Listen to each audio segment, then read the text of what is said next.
बांग्लादेश सरकार ने हिंदू नेता चिन्मय कृष्णदास ब्रह्मचारी की गिरफ्तारी पर भारत के विदेश मंत्रालय के बयान पर मंगलवार को तीखी प्रतिक्रिया दी। बांग्लादेश ने कहा कि विदेश मंत्रालय का बयान निराधार और दोनों देशों के बीच दोस्ती के खिलाफ है।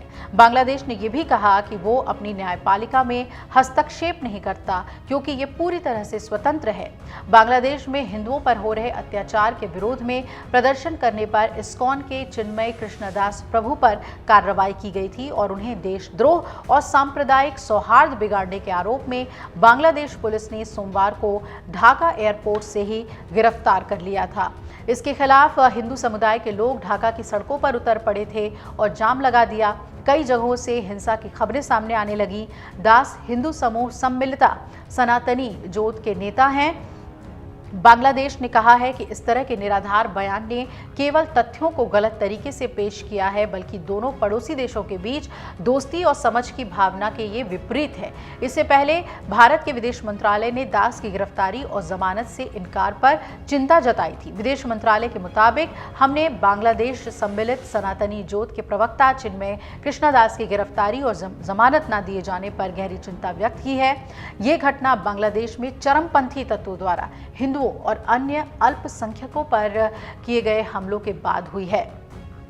हम बांग्लादेश के अधिकारियों से हिंदुओं और सभी अल्पसंख्यकों की सुरक्षा सुनिश्चित करने का आग्रह करते हैं, जिसमें शांतिपूर्ण सभा और अभिव्यक्ति की स्वतंत्रता का उनका अधिकार भी शामिल है।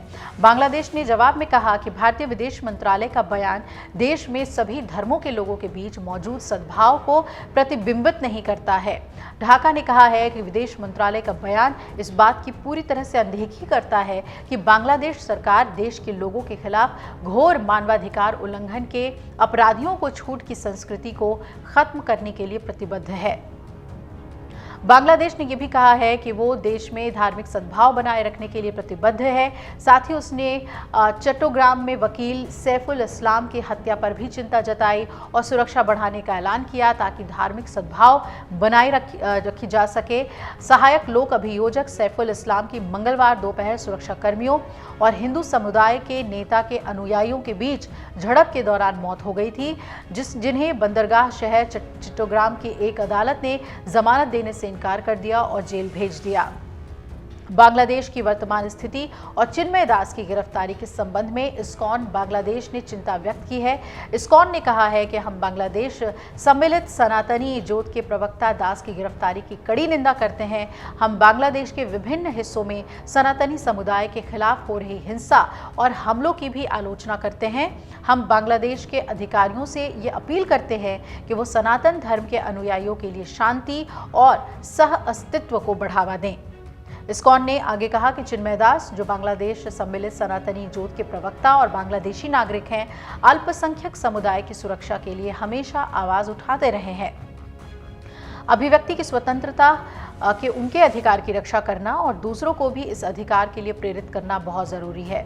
हम ये चाहते हैं कि चिन्मय दास और सनातनी समुदाय इस देश के नागरिक के रूप में न्याय के पात्र हैं और हम इस बात पर जोर देते हैं कि उनके खिलाफ किसी भी तरीके का भेदभाव नहीं होना चाहिए। सोमवार को चटगांव में चिरागी पहाड़ चौराहे पर हिंदू समुदाय के सैकड़ों लोगों ने सड़कों पर उतरकर दास की तत्काल रिहाई की मांग की और बांग्लादेश हिंदू बौद्ध ईसाई एकता परिषद ने भी दास की गिरफ्तारी का विरोध किया, तत्काल रिहाई की मांग की।